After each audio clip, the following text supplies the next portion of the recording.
teman-teman semua, balik lagi di Fokusah Podcast Kulik Sejarah.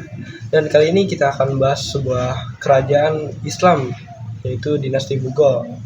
Kita sini membawa bintang tamu spesial dari mana, Mas? Dari Cipondo. Dari Cipondo.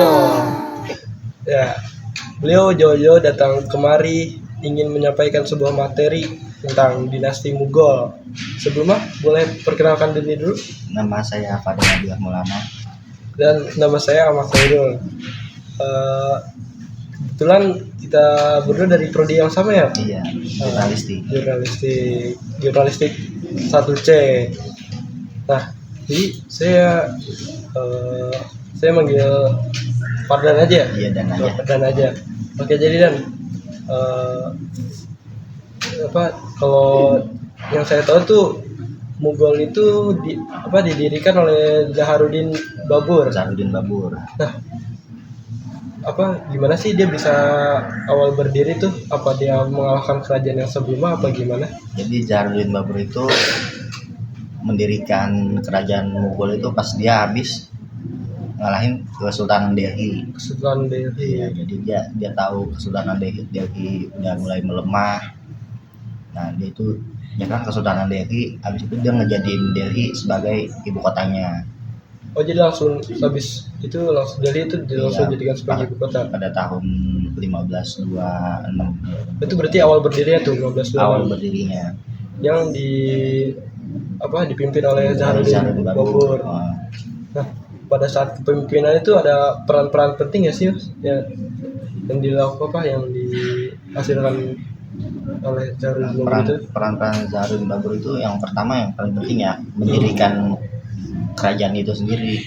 Dia sebagai raja pertama dia yang ngediriin. Terus juga banyak akulturasi budaya dari Persia ke India. Nah, terus juga jadi akulturasinya itu Zaharuddin Babur sendiri yang membawakan apa? Iya, jadi banyak budaya-budaya Persia yang dibawa ke India. Oh, setelah perang tersebut dia membawa banyak ini ya, akulturasi gitu ya. Nah, untuk yang selanjutnya itu apa ada pemimpin selanjutnya setelah dia? Nah, jadi pas tahun 1530 Zaharuddin Babur kan meninggal. Nah, penggantinya tuh namanya Humayun. Jadi penggantinya itu dia langsung dilantik apa gimana? Iya, langsung berkuasa. Iya, soalnya kan penerus garis keturunan. Oh, kan? Berarti masih satu darah gitu ya? Iya. Oh. Kan dinasti. Oh iya. Nah, pada saat masa Humayun ini dia berkuasa sampai tahun berapa tuh? Dia berkuasa sampai tahun 1556. 1556. Jadi pas dia berkuasa itu sempat ada pemberontakan dari sisa-sisa Kesultanan Delhi. Oh. Jadi itu sebelumnya. Nah, dia itu pas pemberontakan terjadi dia itu kabur ke dinasti Safawi. Dia kabur, terus beberapa tahun kemudian dia balik lagi, dia berkuasa lagi, dia berhasil menumpas pemberontakan itu. Setelah dari kabur itu? Iya. Jadi dia itu kabur kayak nyusun kekuatan gitulah. Oh, jadi bukan kabur buat meninggalkan pemberontakan itu. Oh. Nah, selama Humayun ini berkuasa, ada nggak sih peran-peran yang penting ya tadi itu menumpas pemberontakan. Terus juga dia membawa pengaruh intelektual dari Persia ke India, ke dinastinya itu. Oh, jadi berarti sebelumnya itu India itu udah ada? Oh, udah ada. Nah, setelah masa jabatnya habis ini, kepemimpinannya apa ada penggantinya lagi? Penggantinya itu namanya Jalaluddin Akbar. Iya, dia naik tahta pada tahun 1556. Nah, sebelum Jalaluddin Akbar ini naik, apa Humayun ini langsung digantikan begitu saja apa ada? Jadi pada tahun 1556 si Humayun wafat. Nah, penggantinya ini si Jalaluddin Akbar itu masih kecil. Masih kecil. Ya, jadi digantiin dulu sementara sama seorang orang Syiah namanya tuh Bairam Khan. Bairam Jadi Khan. dia itu jadi penguasa sementara pas si Jalaluddin Akbar masih kecil. Jadi sampai Jalaluddin Akbar itu cukup umur buat naik tahta. Nah, kira-kira pada usia berapa itu Jalaluddin Akbar langsung menggantikan Bairam Khan itu? Jadi Akbar itu kan masih muda ya, masih kecil, umurnya baru 13 apa 14 katanya. Jadi dia itu ada walinya. Jadi yang memimpin sementara pas Jalaluddin Akbar itu nunggu Jalaluddin Akbar itu dewasa. Penggantinya namanya Bahram Khan itu. Iya, Bahram Khan. Nah, pas dia umur 18 tahun baru tuh si Jalaluddin Akbar memegang kekuasaan secara penuh. Secara penuh berarti Bahram Khan udah memegang kekuasaan hanya sementara aja ya. Sementara doang. Nah, pada saat Jalaluddin Akbar ini telah memegang kekuasaan, peran apa yang dilakukan pada saat itu? Perannya itu banyak ya, soalnya zamannya dia itu termasuk zaman keemasan juga. Itu zaman kemasan, juga banyak yang berkembang pesat di zaman itu, kayak militer, seni, keilmuan itu berkembang di zaman itu. Tapi ada juga kebijakan dia yang lumayan kontroversi. Apa tuh? Yang namanya tuh dinilah. Dinilah. Ya, jadi dia itu ngegabungin syariat Islam sama ajaran-ajaran agama lain kayak Hindu, Buddha, Kristen, Zoroastrian, gitu-gitulah agama-agama yang ada di India pada saat itu. Jadi yang seharusnya terpisah itu malah disatukan sama iya, atas nama toleransi menurut dia. Oh. Iya, itu lumayan berhasil juga. Nah, kebijakannya itu tuh banyak yang mendukung dari kalangan-kalangan agama lain selain Islam. Bahkan istrinya sendiri pun bukan orang Islam. Bukan orang Islam malah. Bukan. Istrinya itu namanya Joda. Iya, jadi kalau lo tahu tuh dulu kan ada sinetron di Indonesia namanya Joda Akbar. Iya, ada itu. Nah, itu nyeritain tentang dia. Oh, jadi sinetron itu ngambil dari kisah sejarah ini, Bang. Iya. Tapi yang kontra yang nggak setuju juga banyak. Bahkan anak-anaknya yang ntar jadi raja namanya si Jahangir. Nah, itu kan kayak aneh banget sih sendiri, buat saya sendiri juga aneh banget saat Jalaluddin Akbar ini menggabungkan semua agama tuh. Iya, atas nama toleransi menurut dia. Oh, jadi harusnya agama itu terpisah malah disatukan. Iya, enggak disatukan secara ini, cuma ajaran-ajarannya aja. Oh, ajaran-ajarannya aja yang disatukan. Kayak aturan dari Islam kan nggak boleh ini, ya. Ntar dibikin aturan begitu. Terus aturan di Hindu nggak boleh begini, ntar dijadiin aturan gitu. Oh iya, malah membuat aturan baru. Iya. Oh, nah jadi yang selanjutnya itu pemimpinnya malah digantikan oleh anaknya tadi. Anaknya itu sempat ngeberontak juga sama ayahnya, karena kan si Jahangir itu nggak setuju sama kebijakan bapaknya itu, kebijakan dinilah itu. Nah, akhirnya dia itu nggak ngebunuh bapaknya secara langsung. Oh, itu berarti bapaknya itu meninggal karena memang udah umur aja. Jadi bukan karena dibunuh oleh anak sendiri. Dia sempat ngelakuin pemberontakan, tapi pemberontakan itu nggak ngebunuh bapaknya. Oh, nggak ngebunuh bapaknya. Tapi pada saat anak melakukan pemberontakan itu ayahnya sendiri tuh memegang kekuasaan sampai tahun berapa tuh? Dia itu memegang kekuasaan sampai tahun 1605. 1605. Iya, dia meninggal tuh bukan karena pemberontakan ini, bukan karena wafat aja. Iya, emang udah umur aja sih, ya udah sakit-sakitan. Makasih, wajar dan tua. Nah, si Jahangir ini berarti pada saat ayahnya wafat dia langsung megang kekuasaan itu. Iya, pas tahun 1665. 1665. 1605. 1605. Nah, pada saat si Jahangir ini megang kekuasaan, apa yang dilakukan? Apa yang dilakukannya? Apa mengubah Iya, ya, yang pertama konsep dinilai itu yang dia nggak ya setuju itu?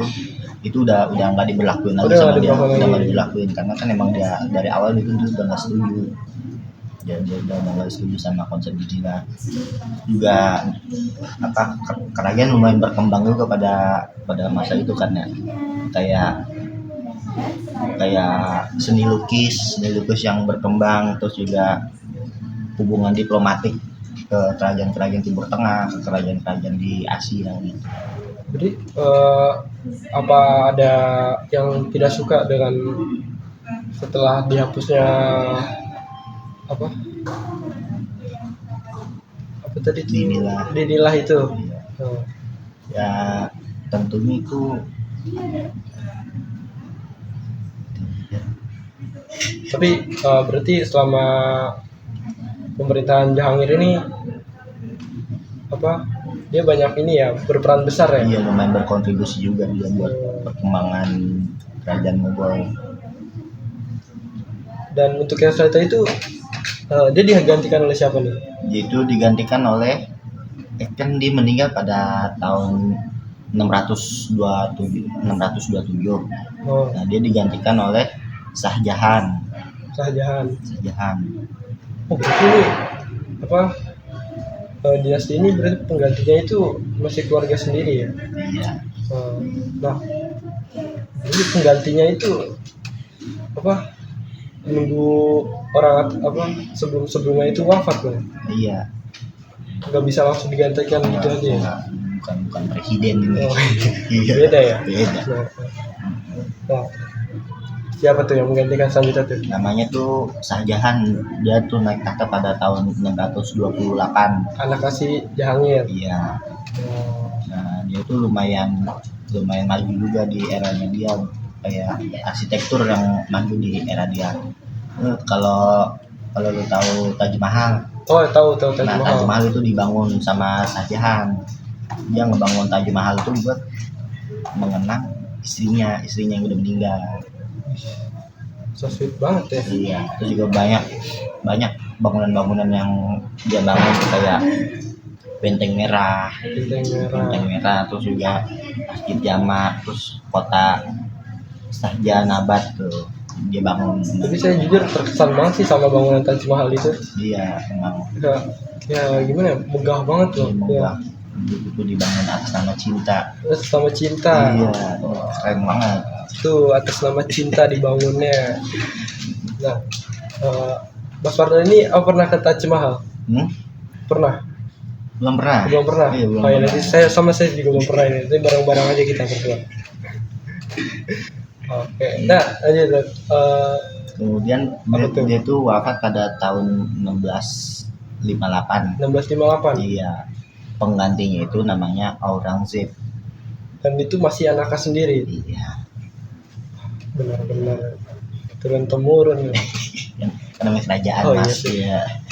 Aurangzeb ini berkuasa tuh dari tahun berapa? Dia berkuasa dari tahun 1658. 1658. Iya, dia itu bisa dibilang yang bikin kerajaan Mughal itu sampai besar lah. Oh malah baru dia itu yang bikin. Dia yang batas luas maksimal kerajaan Mughal itu dia yang bikin. Nah, jadi lumayan besar juga kerajaan Mughal di zaman dia. Wah, perangnya Iya, besar banget ya. tapi lumayan diskriminatif juga dia Kenapa tuh? sama warga-warga yang non muslim. Oh malah dia intoleransi ya. Iya, lumayan intoleran juga dia sama orang dari agama lain. Kayak orang yang non muslim itu pajaknya ditinggiin sama dia. Dia terus juga kuil Hindu dibongkar-bongkarin sama dia. Dibongkar. Dibongkar sama dia.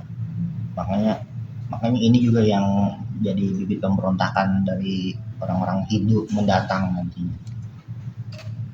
Nah, pada saat dia berkuasa ada lagi nggak peran pentingnya itu yang saat itu? Peran pentingnya ya itu menguatkan kebijakan hukum Islam.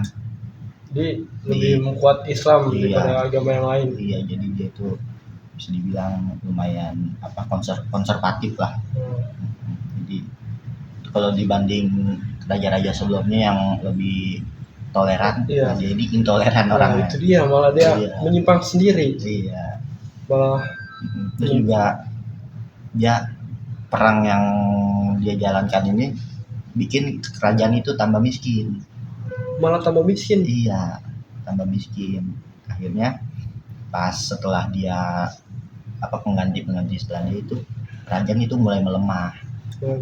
Karena dia ini. Karena dia. Nah, dia itu berakhir pada tahun berapa tuh? Dia itu wafat pada tahun 1707. 1707. Terus pengganti setelah dia itu raja-raja setelah dia itu mulai melemah. Kekuasaannya melemah, terus kerajaan juga keuangannya melemah, banyak pemberontakan. Bahkan akhir dari kerajaan Mughal itu pas Inggris datang, kerajaan udah mulai melemah, terus banyak pemberontakan juga, ya kerajaan hancur gitu. Imbasnya malah dari dia sendiri ya. Iya, udah mulai melemah tuh. Penggantinya itu siapa tuh? Penggantinya itu namanya Bahadur Shah. Dan itu masih keturunannya sendiri. Iya, terus juga kemudian ada Faruk Viziar. Iya, terus ada Muhammad Shah, terus ada Shah Alam II, Bahadur Shah Jafar II. Nah itu tuh mereka semua berkuasa pas kerajaan udah mulai melemah. Jadi setelah keturunan Sultan itu memimpin kerajaan yang mulai melemah itu, kira-kira pada tahun berapa tuh? Dinasti Mughal ini hancur atau runtuh? Dinasti Mughal itu benar-benar hancur pada tahun 1857. Yaitu terjadi pemberontakan dari banyak kaum yang nggak setuju. Terus juga karena Inggris datang juga kan. Inggris datang dan mulai masa kolonial habis itu. Nah, setelah runtuh ini pasti ada keberlanjutannya apa enggak untuk kerajaan yang selanjutnya itu? Nggak ada. Nggak ada. India habis itu benar-benar dikuasain sama Inggris. Berarti udah bener nggak ada kerajaan lagi gitu? Langsung dipegang kuasa oleh Inggris. Iya, oleh Inggris. Jadi berakhir ya cuma sampai situ aja. Nah, untuk peninggalan yang ada di dinasti Mughal itu kira-kira apa aja? Kalau yang paling terkenal ya kita bisa lihat sampai sekarang tuh Taj Mahal. Iya, itu paling ikonik banget sih menurut saya. Megah juga kan. Benar. Kemudian juga ada Benteng Merah yang dulunya sempat jadi tempat tinggal para kaisar Mughal ya sampai tahun 1856. Terus juga ada Masjid Jama yang ada di Delhi. Lalu juga ada Fatehpur Sikri, itu kota berbenteng yang dibangun sama Kaisar Jalaluddin Akbar. Berarti peninggalannya berupa bangunan semua ya, termasuk itu ya. Nah, bangunan-bangunan tersebut selain Taj Mahal apa masih berdiri sampai sekarang? Masih. Terus dijaga ya? Terus dijaga sampai sekarang.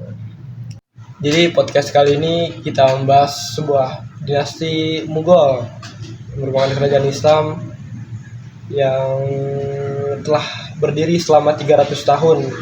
Lebih ya, Mas Pardan. Nah, terima kasih juga kepada Mas Pardan telah memaparkan materi itu. Jadi kita tahu bagaimana kerajaan Mughal ini berdiri dan sampai runtuhnya dan peninggalan apa yang dihasilkan dari kerajaan Mughal ini. Ya, mungkin itu saja. Saya Ahmad Khairul pamit undur diri. Terima kasih.